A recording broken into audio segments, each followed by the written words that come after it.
Today I want to talk a little bit about entry mats. We'll go through some basics, then we'll go through how to maintain and keep them clean and looking good for your facility.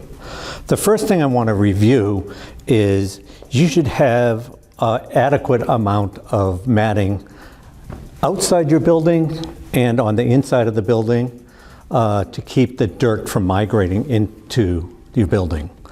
On the outside, you need a scraper type mat, which is going to scrape off sand, snow, salt, and dirt from outside.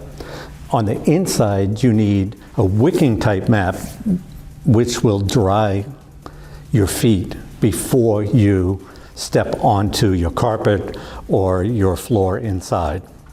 Ideally, you should be able to take about 8 full steps between outside and inside to fully get the dirt off your feet and have your feet dry when they go inside. So maybe 24, 25 feet of matting between outside the entryway and inside your building would be ideal to keep the dirt from migrating into your building. On an outside mat, a scraper mat similar to this one here. An outside mat needs to be rolled up, taken 25 feet or more from the entry, needs to be tipped over and emptied into get all the dirt out of it. You tip it over, you pound it, and then you roll it back. If you do that any closer, that dirt's just going to migrate back into your building very quickly. So it's important to empty the mat away from the entryway. The next thing that's important is maintaining your mats. So on an inside mat, you need to take care of it every day for appearance. On a dry mat, and that's very important, you would want to vacuum that mat every day. On an outside mat, you want to sweep that mat, possibly take a vacuum out there if it's dry. The most important thing I can say about a mat is if you have a rainstorm or it snows and the mat is wet, you cannot use an upright vacuum on that mat to clean it. You need a wet vacuum. If you vacuum it with this machine, the moisture falls right down through the vac motor and you will ruin your upright vacuum cleaner. So with a wet mat, you need a carpet tool on a wet dry vacuum that will pick up all that moisture and clean that mat.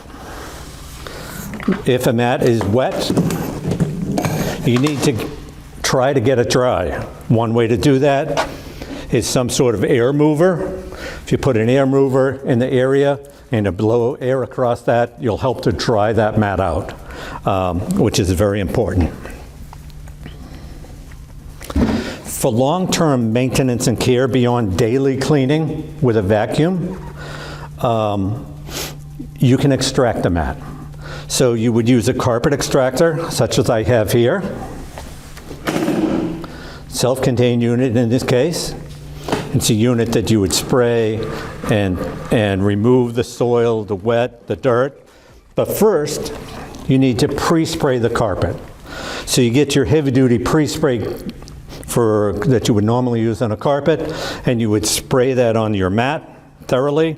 If you have some heavy stains, oil stains or something, you would juice that a little more. Dwell time is very important, so you want to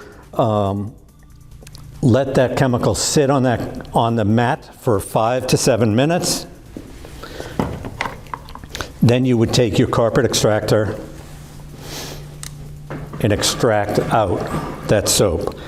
In the water tank, I would use just fresh water and an acidic rinse, a carpet extraction rinse product in the machine. If you have a lot of salt residue built up on the carpet and you have the white chalky buildup from salt on the carpet, you can get rid of that with an extractor. But instead of using your heavy-duty pre-spray on the carpet, you would put in your pump-up sprayer a neutralizer. So a neutralizer will neutralize the alkaline salt residue in that. Once again, you spray it on the carpet, let it sit for 5 to 7 minutes, then you take your extractor and thoroughly extract that off. So those are the basic things you need to do with the mat. It's very important to keep dirt out of your building, to have enough matting outside and inside.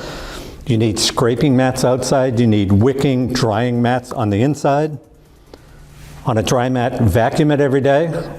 If it's wet, a wet vac for that. And then to maintain its good looks, you need to take a carpet extractor from time to time and extract those mats.